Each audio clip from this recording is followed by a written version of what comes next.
आज थिला मंगलवार आउ घरे आमर पियाज रसुण पड़ेनी मंगलवार दिन।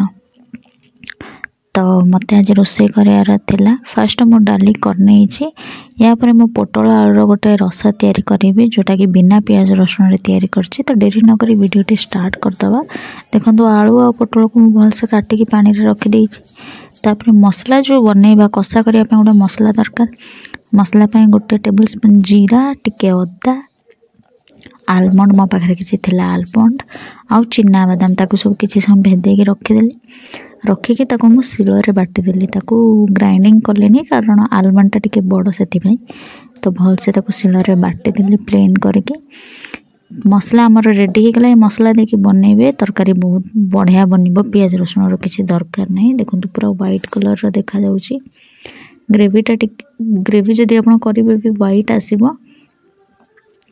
तो मसला रेडी पर मुझे कौन कली कड़ा बसई कि जो आलू आ पोटल काटिली। पोटल टे छोट छोट कर काटी सब जमी काटे सेमती काटेनी कारण टे जरी जीव भलसे से आउ फुलकोबी भी मुझे देदेची। आप फुलकोबी छाड़ी पारे सेमती किसी ना। फुलकोबी मुझे देदेची कारण पोटल टे मत लगिला परिवार को कम पड़ो से फुलकोबी ऐड कर देची। ताकू भलसे तेल रे हल्दी लुण पकेकी भाजीदेली।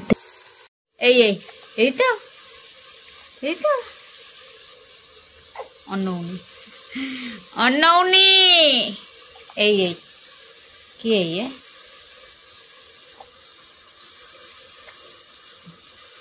किए लो हेता आ धन टे कथा कह देनी टे कथा कह दे आबा बा बा बा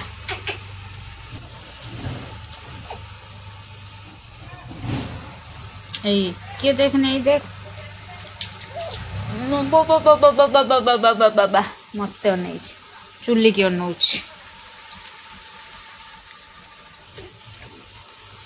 तो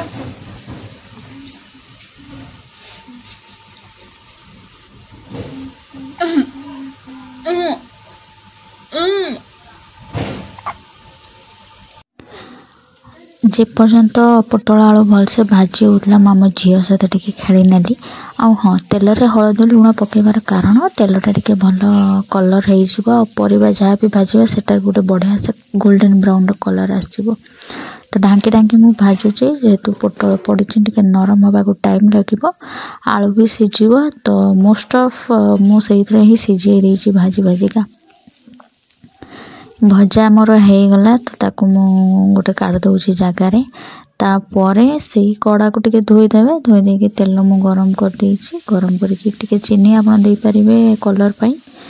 तापर जो बाटण आम रखी डायरेक्ट ताकू पकईदबा तेल रे पकईदबा। जेहेतु बादाम फादाम पड़ी तलू जल्दी लगे से टमाटो देदेली कि एका सहित से पानी छाड़देव टमाट हो। तो ताकू मु कषिया लगिले। हाँ गैस और चुली भितर फरक बहुत। गैस रो खाइबा और चुली खाइबार टेस्ट भी बहुत फरक। टेस्ट बढ़िया आसे चुली रे समस्ते जानी चुली रंधार टेस्ट किछ अलग। जेहेतु मसला तलू लगुच मु टिके पानी दूची आउ कषुची मसलाटा को। चुली गुण कहले जाल जो पड़े बहुत माने जोरे जले तो जल्दी तलू लगी जाए। हल्दी लुण देदेली। हल्दी लुण देके आउ थे मु मसलाटा को भलसे कषि नौची। देखो मसला सांगे सांगे तेल छाड़देला। छाड़ला यापर मु जो भाजिकी रखी जो परिबा से परिबा तक दे देकी ताकू कषिबी। एटा कषिबा को भी बेसी समय पड़ोनी। पियाज रसुण अदा ये सबू जिते देकी रांधिबा कषिया को पड़े ना तार गोटे र बास्ना रही जाए कंचालिया गोटे बास्ना रहे। बट ए किसी बास्ना नहीं बढ़िया। टिके तीखा लाल टिके जीरा गुंड टिके धनिया गुंड पकईदेली पकईकरी कसली। जेहेतु बादाम पड़ी ग्रेवीटा व्हाइट हवा कथा बट मु तीखा लाल पकईकी टिके कलर नहीं आसी तरकार पानी दे देछि। पानी दे कषिबी। याकू झोल रखिले आप रखिपारे हल्का पूरा झोल रखिबेनी भल लागिबनी। माखा माखा रखिबे। रुटी गरम गरम भात लुची सहित भी खाइले बढ़िया लगे। तो जेहेतु मु लंच पाई बनाऊँगी तो डाली फाली आमर बना सरी। तो यहाँ खाली तरकारी लास्ट देखो जीरा गुंड दे देछि। धनिया पत्र थे धनिया पत्र टे पकईदेव पकई टे ढांकी देवे तार बास्ना बुलीज तरकारी। बास तरकारी रेडी हो गला। ମାନେ ବହୁତ କମ୍ ସମୟରେ ତରକାରୀ ହେଇଯିବ, କିଛି ନାହିଁ। ଖାଲି ଯେତେ ପୋଟଳ ଆଳୁ ଭାଜିବେ ଯେତିକି ସମୟ ସେତିକି ସମୟ, ନହେଲେ ତରକାରୀ ହେବାକୁ 5 ମିନିଟ୍ କାଫି। ମୋର ଯେତିକି ପାଣି ଦରକାର ପାଣି ଦେଇଦେଲି, ପାଣି ଦେଇକି ଆଉ ଘାଣ୍ଟି ଦେଲି, ଫୁଟିଗଲା ପରେ ମୁଁ ତରକାରୀ ଓହ୍ଲେଇ ଦେଲି। ତରକାରୀ ସମସ୍ତେ ଖାଇଲେ, ଭଲ ଲାଗିଲା। କାରଣ ସମସ୍ତେ ଭାବୁଥିଲେ ବିନା ପିଆଜ ରସୁଣର କଷାଟା କେମିତି ଲାଗିବ, ବଟ୍ ଯେତେବେଳେ ଖାଇଲେ ସେତେବେଳେ ଜାଣିପାରିଲେ କି ନାଇଁ ଭଲ ଲାଗୁଛି ବୋଲି।